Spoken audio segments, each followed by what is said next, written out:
দক্ষিণ দিনাজপুর জেলার বালুরঘাটে উদযাপিত হলো প্রাণী কল্যাণ সপ্তাহ।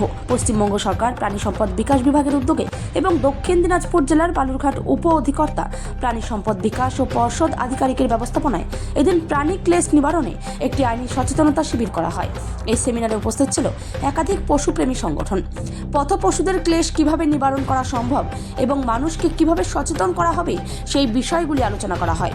এরপর বালুরঘাট শহরের বিভিন্ন রাস্তায় পথ পশুদের খাবারের ব্যবস্থা করা হয়।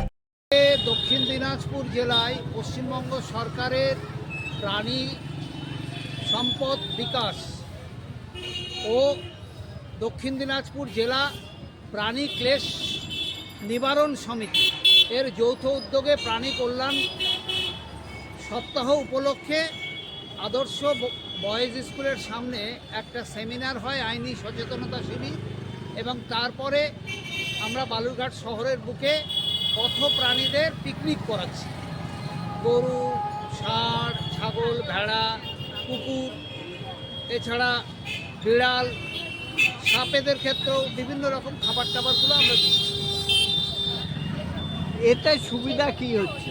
দেখুন, এটার সুবিধাটা তেমন কিছু না। আমরা শীতকালে সবাই আনন্দ করে একটা পিকনিক করি, এটাই একটা উৎসাহ উদ্দীপনা, তাদেরকে একটা খাওয়াতে পারছি অন্তত একটা দিন। জানি ফান্ড আমাদের খুব কম, যেহেতু এটা একটা সপ্তাহ জুড়েই তাদেরকে পিকনিক করাতে পারলে ভালো হতো। একটু অন্যদিন হয়তো পারি না, আমরা নিরামিষ খাই, আজকে একটু মাংস টাংস দিয়ে একটু খাওয়ানো হচ্ছে, ওই একটু মুখের স্বাদ বদলানো।